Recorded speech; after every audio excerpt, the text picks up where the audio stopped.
또 만나기를 원합니다. 도우시는 은혜가 또 우리 모두에게 임하기를 원하오며 예수님 이름으로 기도하옵나이다. 아멘. 할렐루야.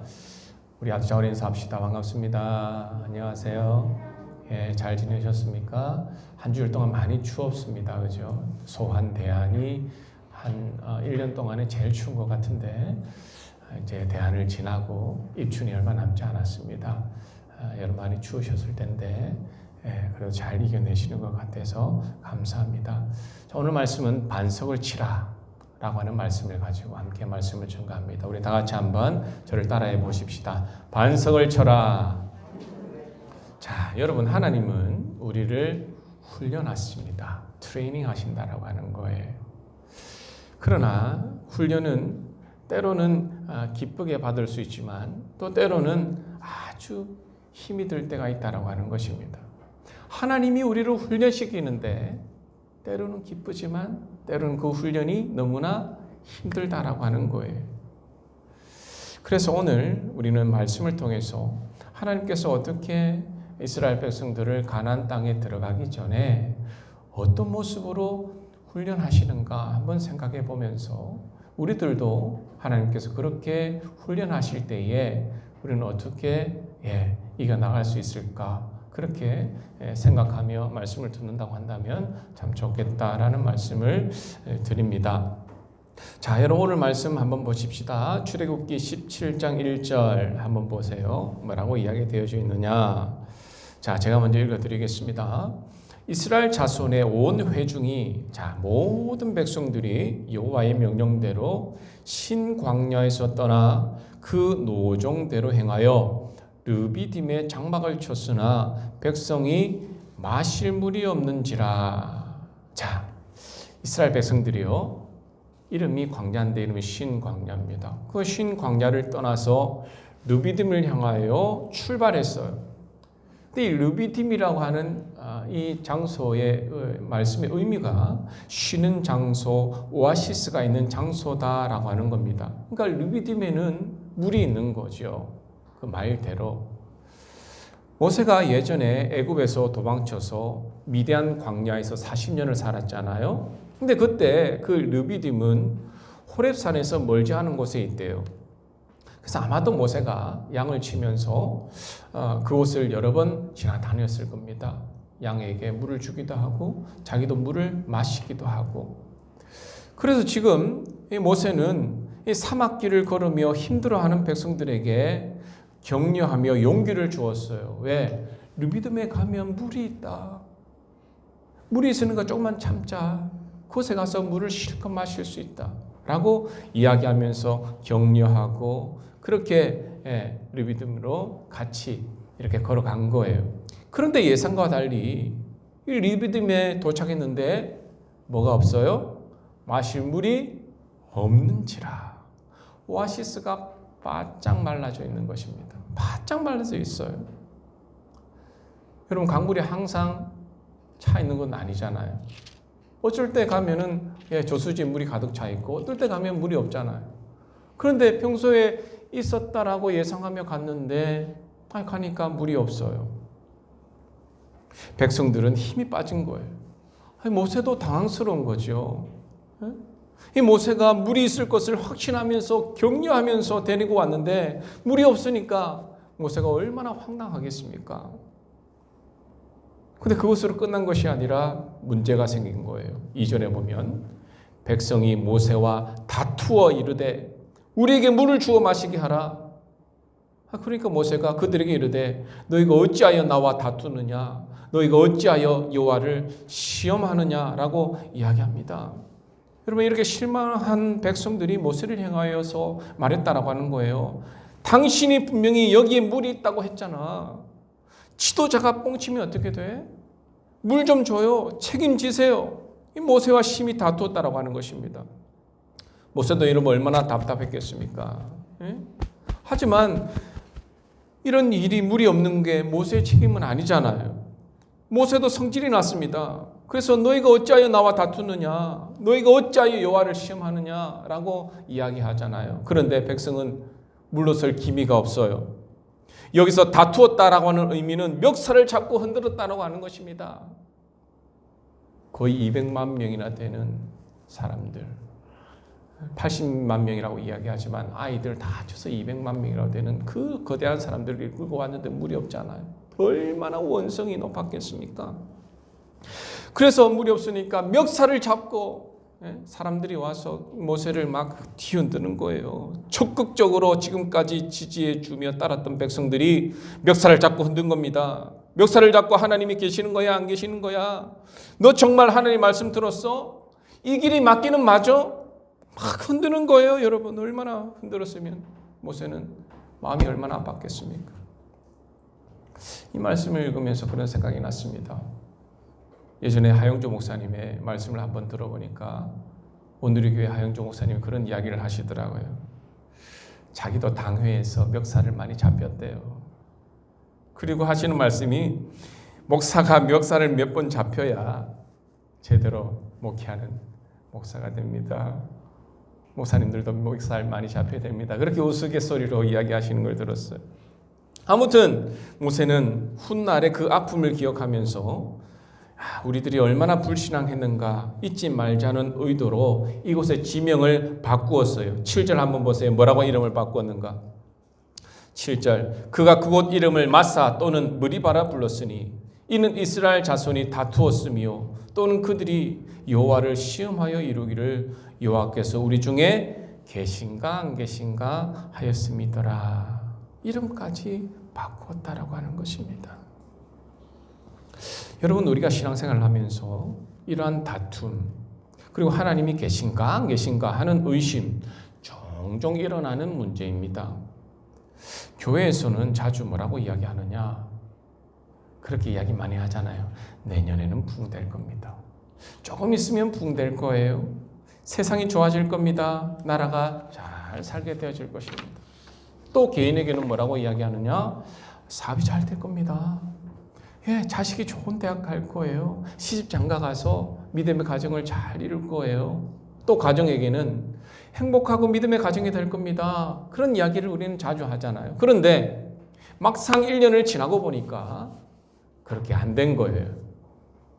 예전보다 교회는 인원이 더 줄고 재정도 더 줄고 개인의 삶도 더 팍팍해지고 자녀들은 더 사고치고 가정은 흔들리고 여러분 그런 경험들을 많이 해보셨지 않습니까? 그럴 때 우리는 어떻게 행동합니까? 보통 원망할 대상을 찾습니다. 르비딤에서 백성들은 모세를 그 대상으로 삼았어요. 그래서 멱살을 잡고 흔들고 수많은 사람들이 모세를 비난하는 것입니다. 아마 죽여라 라고 하는 사람들도 많았을 거예요. 우리도 내가 뜻하는 대로 뭔가 되어지지 않았을 때에 각자 각각의 교회에서 담임 목사님을 원망하거나 교회 리더자를 원망하거나 심지어 하나님을 원망할 수 있다라고 하는 것입니다. 그런데 모세를 보면요, 책임 소재를 놓고 다투지 않습니다. 모세의 위대한 점은 바로 하나님의 마음 그리고 하나님의 뜻에 집중할 줄 알았다라고 하는 거예요. 우리는 이미 1절에서 읽었습니다. 왜 르비딤으로 그들이 왔습니까? 물론 물이 있을 것이라고 생각했지만 물 마시려고 르비딤에 온 게 아니에요. 그렇잖아요, 여러분. 물 마시려고 르비딤에 온 게 아닙니다. 여호와의 명령대로 신광야에서 떠나 그 노정대로 행하여 르비딤에 왔다라고 하는 거예요. 하나님의 명령에 의해서 그들이 온 것이지 물 먹으러 온 게 아니에요. 그래서 모세가 주목하는 것은, 그래서 1절에 적어놓은 것은 하나님의 명령 때문에 온 거지 우리가 물 먹기 위해서 르비딤에 온 것이 아니다라고 하는 것입니다. 다시 말해서 모세는 르비딤은 하나님의 계획 안에 있다라고 하는 것을 이야기하고 있는 거예요. 그래서 노정대로 행하여라고 하는 단어가 적혀 있다라고 하는 것입니다. 여러분, 믿음이 없거나 아직 철이 없는 사람들은 이렇게 물을 수 있는 거예요. 하나님, 목이 마릅니다. 왜 물이 없나요? 그러나 하나님 안에서 훈련이 된 사람들, 믿음의 사람들은 어떤 문제가 생겼을 때에 하나님 앞에서 이렇게 묻습니다. 하나님, 하나님의 계획이 무엇입니까? 그리고 어떻게 풀어갈까요? 왜 이런 일들이 자꾸 일어나는가라고 묻기보다는 어떻게 이 문제를 풀어갈까요? 어떻게 내가 이 문제에 향해서 기도해야 할까요? 그렇게 질문하는 것이다라고 하는 거예요. 그래서 모세는 이 어려움 속에서 그들과 함께 싸우지 않고 하나님께 기도했습니다. 4절 한번 보세요. 뭐라고 이야기했느냐? 모세가 여호와께 부르짖어 이르되 기도했다라고 하는 거예요. 멱살을 잡고 막 흔들 때에 죽이려고 할 때에 부르짖어 이르되 기도했다라고 하는 겁니다. 내가 이 백성에게 어떻게 하리까? 그들이 조금 있으면 내게 돌을 던지겠나이다. 죽게 되었습니다. 주님, 어떻게 합니까? 어떻게 해결해야 됩니까? 하나님 도와주세요. 하나님 앞에 나갔다라고 하는 것이죠. 그때에 하나님께서 뭐라고 이야기하십니까? 5절 여러분 다 같이 한번 읽어보십시다. 시작. 여호와께서 모세에게 이르시되 백성 앞을 지나서 이스라엘 장로들을 데리고 나일강을 치던 내 지팡이를 손에 잡고 가라. 그리고 6절 시작. 내가 호렙산에 있는 그 반석 위 거기서 내 앞에 서리니 너는 그 반석을 치라. 그곳에서 물이 나오리니 백성이 마시리라. 모세가 이스라엘 장로들의 목전에서 그대로 행하니라.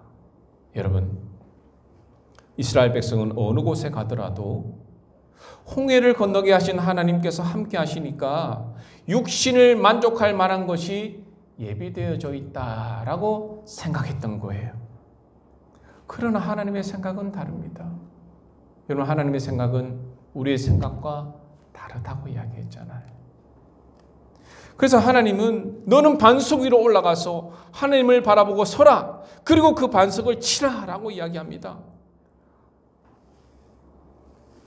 여러분, 항상 하나님을 바라보고 반석에서 생수를 터뜨려 마시는 것이 하나님의 은혜임을 알리는 것이 바로 하나님의 생각입니다. 하나님을 바라보라라고 하는 거예요. 하나님을 바라보라라고 하는 거예요. 바라보고 반석을 쳐라라고 이야기하고 있습니다. 물이 있으니까 르비딤으로 가자고 하신 것이 아니에요. 하나님은 그곳에 성공이 있고 육신을 채울 만한 무언가가 있어서 그곳으로 우리를 데려준다고 약속하지 않습니다.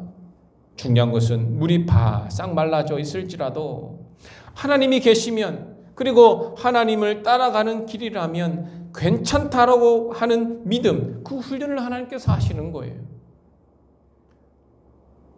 거기에서 반석을 뚫고 생수를 터뜨리시는 하나님의 위대하심과 은혜를 경험하며 사는 것이 바로 신앙입니다. 여러분, 그렇지 않아요? 다윗은 사망의 음침한 골짜기를 다닐 때가 너무나 많았습니다. 하지만 그는 어디를 가든지 무엇을 하든지 함께 하시는 하나님을 주목하면서 고백하였어요. 뭐라고? 여호와는 나의 목자시니 내가 부족함이 없으리로다. 다윗은 고난을 고난이라고 말하지 않았습니다. 하나님의 위대하심을 경험할 것을 기대하면서 내 잔이 넘칩니다 라고 고백하며 이야기했다라고 하는 것이지요. 사도 바울도 마찬가지예요. 나의 나된 것은 오직 주의 은혜다라고 이야기했습니다. 고난 때문에 죽겠습니다 라고 이야기하지 않았다라고 하는 것입니다. 하나님은 우리의 목자이시지요. 하나님은 우리의 왕이시며 반석입니다. 생명의 물을 품고 계시는 반석이지요. 하나님께서 우리에게 영혼을 섬기는 사명을 맡기셨습니다. 그래서 하나님을 바라보는 자들, 그 하나님을 바라보며 하나님께 나아가는 자들은 사명을 감당할 때에 그 고난이 힘들다고 말하지 않습니다. 사명을 감당하는 것이 행복하다고 이야기했어요. 2022년 새해를 맞이했지만 여전히 해결되어지지 않은 문제가 있을 겁니다. 돈 문제로 고통을 받고, 건강 문제로 두렵고 외로운 감정, 자녀 문제로 고통을 겪기도 하고, 부부 문제로 심각한 갈등, 그리고 교회에서 여러 어려움을 겪는 그런 부분들이 아직도 있는 거예요. 채워지지 않는 영적 목마름으로 심각한 갈등을 겪는 분들도 분명히 있을 겁니다. 하지만 새해를 시작하면서 오늘 말씀으로 우리 삶을 점검해 보십시다. 다시 한번 강조하지만 하나님은 이스라엘 백성에게 물 마시게 하기 위해서 르비딤으로 인도하신 것이 아니에요. 물론 물이 넘쳤으면 좋겠지만 물이 없어도 조금 배고파도 조금 모자라도 하나님을 바라보고 인내하면서 하나님의 인도하심을 훈련시키기 위한 것이 바로 하나님께서 르비딤으로 그들을 데리고 오신 것이다라고 하는 것입니다. 어떤 책에 보니까 고난은 어떤 사람을 쓰러뜨리기도 하지만 어떤 사람에게는 새 역사를 창조하는 기회가 된다라고 이야기하는 거예요. 그래요, 여러분. 하나님과 함께 가는 길에 고난이 없을 수 없어요. 하지만 고난 가운데서도 오직 하나님을 바라보면 소망이 넘치고 은혜가 가득함을 알 수가 있습니다. 왜 이스라엘 백성은 하나님께 원망했습니까? 그 이유는요, 하나님이시라면 나한테 이러면 안 된다라고 하는 마음이 있었기 때문이에요. 내 하나님이라면 반드시 나에게 좋은 것만 주시고 내가 원하는 것 다 줘야 된다고 생각하는 마음이 그들에게 있었다라고 하는 것입니다. 물론 하나님은 좋은 것 주시는 분이에요. 하지만 내가 원하는 것 다 주시는 분은 아니에요. 가려서 주십니다. 그래서 우리가 하나님을 바로 이해하지 못하면 하나님이 왜 날 구원하셨지? 그래서 그 구원 자체에 대해서도 후회할 수 있고요. 그리고 하나님이 계신가 안 계신가 의심하면서 하나님을 부인하는 자리까지 나갈 수 있다라고 하는 거예요. 그래서 모세가 7절에 그렇게 이야기하잖아요. 마지막에 여호와께서 우리 중에 계신가 안 계신가 하였음이더라. 그렇게 하나님께서 큰 역사를 베푸셨음에도 불구하고 여전히 의심 가운데에 그들이 있었다라고 하는 것입니다. 여러분, 믿음의 자녀들은 돈 떨어지고 건강 떨어지고 사람 떨어져 나가는 그러한 르비딤을 만났을 때에 여전히 하나님은 온전히 내 주인이다 라고 고백하면서 여전히 하나님은 생기를 여신다 라고 하는 여러분 마음을 가지고 믿음으로 행해야 될 줄 믿습니다. 그것이 바로 믿음으로 사는 자의 모습이다라고 이야기할 수 있어요. 모세는요, 르비딤에 물이 없자 처음에는 분명히 이상하게 생각했을 것입니다. 아니, 르비딤에 하나님께서 가라 하셨고 이끄신 곳인데 왜 물이 없어서 지금 이러한 상황을 맞이하게 되어졌지? 이상하다. 하나님께서 이끄시는 곳에는 분명히 좋은 것들로 예비되어져 있어야 되고 풍성한 것으로 채워져 있어야 되는데 왜 없지? 물론 모세는 후에 왜 그곳으로 인도하셨는가 깨닫게 되어집니다. 훈련이에요. 하나님께서 훈련시키기 위함이었습니다. 삶에서 예상치 못한 일들이 일어날 때 믿음의 자녀들은 어떻게 행동해야 하는가? 바로 그것의 훈련이다라고 하는 거예요. 여러분, 저도 그렇게 생각했습니다. 미국 유학 비자를 정말 저는 어렵게 받았거든요. 미국 유학 비자를 어렵게 받았을 때에 그리고 미국에 가서 공부했을 때에 하나님께서 박사학위를 예비해 둔 것 같았고 또 미국에서 어렵게 교회 개척을 했는데 개척을 하기만 하면 후원자들이 물질과 기도로 돕고 부흥도 금방 되어질 것 같았어요. 또 결혼하면 안정적으로 목회할 것 같았어요. 또 사업을 하면 대박을 터뜨릴 줄 알았어요. 왜냐?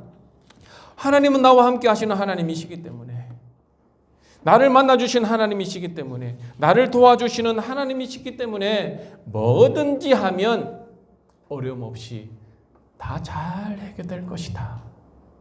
그렇게 생각했다라고 하는 겁니다. 하지만 꼭 그렇지만은 않았어요. 그렇지 않을 때가 더 많았다라고 하는 것입니다.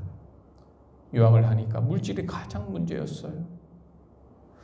속칭 밀어주는 사람이 없으니까 공부하면서 일하면서 공부하다 보니 많이 힘들었습니다. 개척을 하니까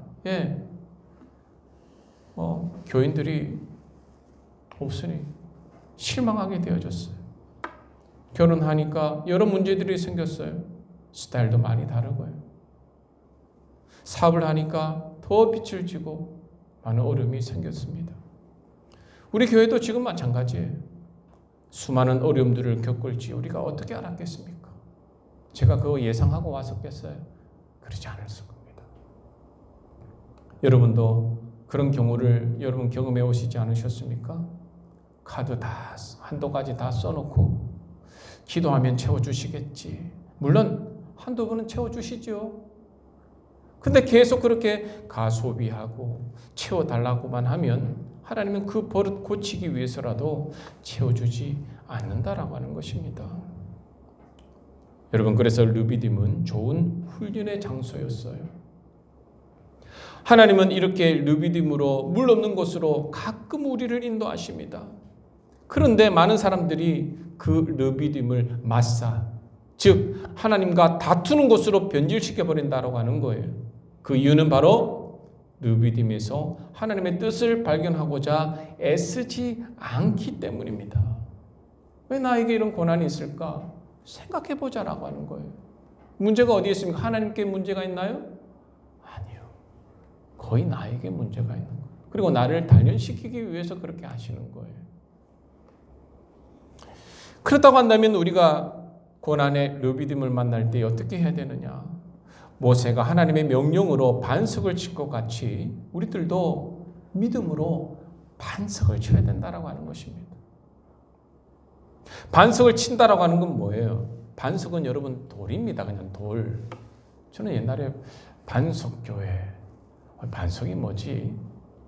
돌 석자인데, 돌인데 반석이 뭘까? 그냥 여러분 돌이에요. 큰 돌. 그런데 그 돌을 막대기로 치든 손으로 치든 반석을 치라 그러는데 손만 아프지요. 그런데 하나님께서는 우리에게 반석을 치라라고 이야기하는데 그게 무슨 의미냐? 그것은 바로 딱딱히 굳어져 있는 내 심령의 반석, 우리의 자아를 말씀으로 깨뜨려라 라고 하는 것이에요. 말씀으로 깨뜨려라. 그래서 오늘 우리가 디모데후서 말씀을 함께 읽었지 않습니까? 바울이 디모데에게 뭐라고 이야기하느냐? 무릇 그리스도 예수 안에서 경건하게 살고자 하는 자는 박해를 받으리라. 디모데후서 3장 12절 우리가 읽었잖아요. 그렇게 이야기되어지고 있습니다. 예수 안에서 경건하게 살고자 하는 자는 박해를 받는다고 하는 거예요. 고난이 있다라고 하는 것입니다. 편하게 살 수 없어요. 분명히 박해가 있다라고 성경은 그렇게 이야기하고 있습니다. 악한 사람들과 속이는 자들은 더욱 악하여져서 속이기도 하고 속기도 하나니 세상이 그렇다라고 하는 거죠. 그래서 믿음으로 사는 사람들에게는 반드시 박해가 있습니다. 하지만 바울은 뭐라고 이야기하느냐? 네가 어려서부터 성경을 알았는데 성경은 능히 너로 하여금 그리스도 예수 안에 있는 믿음으로 말미암아 구원에 이르는 지혜가 있게 하는데 성경은 하나님의 감동으로 된 것으로 교훈과 책망과 바르게 함과 의로 교육하기 유익하니 이는 하나님의 사람으로 온전하게 하며 모든 선한 일을 행할 능력을 갖추게 하려 함이라 라고 이야기하고 있습니다. 다시 말해서 디모데에게 목회하기 너무나 어렵잖아. 너무나 힘들지. 하지만 네가 어려서부터 성경을 배웠지. 성경으로 네가 일어설 수 있다고 한다면 이 모든 고난 가운데서도 기쁨을 가지고 목회할 수 있다라고 이야기하는 거예요. 마찬가지입니다, 여러분. 하나님의 말씀은 우리의 자아를 깨뜨린다라고 하는 거예요. 그 자아는 내 욕심이고 내 욕망이고 내 탐심일 수 있어요. 그리고 세상의 가치관일 수 있어요. 꺾이지 않는 내 고집, 내 주장을 말씀으로 깨뜨려라. 그것이 바로 반석을 쳐라라고 하는 말씀입니다. 많은 분들이 그런 이야기를 합니다. 내 절대 자아가 무너져야 비로소 하나님의 참 자유와 참 기쁨과 참 만족을 경험할 수 있다. 여러분, 하나님은 르비딤과 같은 상황을 만날 때마다 반석을 쳐라라고 이야기합니다. 자기를 깨뜨려 생수가 넘치는 그러한 경험을 하라라고 이야기하는 거예요. 내가 깨어지고 더 많이 깨어져야 나를 살리고 가족을 살리고 교회를 살리고 나라를 살리게 되어진다라고 하는 것입니다. 무엇으로 깨어집니까? 하나님의 말씀으로 깨어져야 된다라고 하는 거지요. 여러분, 하나님의 말씀에 의해서 자아가 깨어진 사람의 특징은 마음이 평안하게 되어집니다. 마음이 평안하니까 여유가 생기잖아요. 여유가 생기니까 사람들과의 관계가 좋아집니다. 한번 잘 생각해 보세요. 관계가 좋지 못하다고 한다고 하는 것은 자아가 아직 깨어지지 못했다고 하는 것입니다. 물론 관계가 좋지 못한다고 하는 것은 아직 어리다라고 이야기할 수도 있어요. 왜? 자기를 이렇게 열어놓고 포옹하고 이야기하지 못하니까 항상 외톨이지요. 그냥 관계가 좋을 수가 있나요? 근데 관계가 좋다라고 하는 사람들은 자아가 깨어진 사람입니다. 여유가 있고 마음속에 기쁨이 있고 생수가 넘치기 때문에 그렇게 막 요동치지도 않아요. 룻을 한번 보세요. 남편을 잃고 재산도 다 잃고 시어머니를 따라서 타향에 돌아왔는데 어떻게 돌아왔느냐? 심령이 다 깨어져서 왔어요. 완전히 새로운 사람이 되어서 왔다라고 하는 것입니다. 그래서 먹을 것이 없어 이삭을 주우러 다녔지만 그녀가 부끄러워하지 않았어요. 룻은 시어머니를 그래도 더 잘 모시고 이웃과의 관계도 좋았습니다. 불평하지 않았어요. 왜 시어머니가 나를 이렇게 데려와가지고 나를 힘들게 하느냐. 그렇게 하지 않았습니다. 결국 보아스의 눈에 들게 되어지고 결혼하게 되어서 다윗 가문의 조상이 되어집니다. 고난을 통하여 그의 자아가 깨어지고 생수가 터져서 그녀는 어떻게 보면 자유를 경험하게 되어진 거예요. 관계가 좋아졌다라고 하는 것입니다. 여러분, 하나님께서 왜 하만으로 나를 인도하셨는가? 하만에서 왜 태어나게 하셨는가? 잘 되면 내 탓이에요. 내가 하만이 잘 왔다. 하면서 잘 태어났다. 못 되면 왜 왔을까? 왜 보내셨을까? 왜 태어나게 하셨을까? 우리는 그렇게 생각하고 있지 않습니까? 우리의 생각의 전환이 필요합니다. 우리가 어디에서든지 반석을 쳐라라고 하는 거예요. 하만에서든지 어디에서든지 나를 보내시는 어느 곳에서든지 반석을 쳐야 된다라고 하는 거예요. 하나님께서 모세에게 반석을 치라고 명령하신 것처럼 우리의 딱딱한 굳은 심령에 말씀으로 새로워지는 그 은혜를 위해서 반석을 쳐라라고 하는 것입니다. 한 주일 동안 여러분, 우리가 어떻게 사셨습니까? 말씀으로 늘 새로워지려고 노력하셨습니까? 말씀으로 더 하나님의 은혜 받으려고 우리가 나아가셨습니까? 기도로 반석을 치며 나아가셨습니까? 아니면 여전히 내 생각대로, 내 고집대로, 내 뜻대로 여전히 하나님을 불평하고 또 원망할 대상을 찾으며 그렇게 살았습니까? 더 이상 그렇지 말아라고 이야기하는 거예요.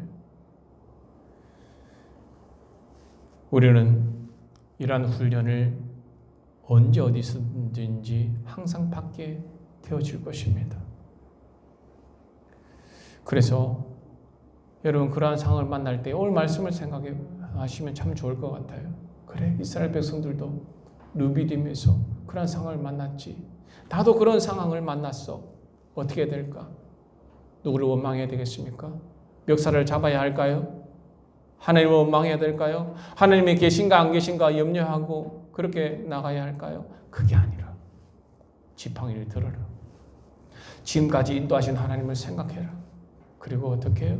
말씀으로 하나님을 바라보며 인내하며 이겨내어라.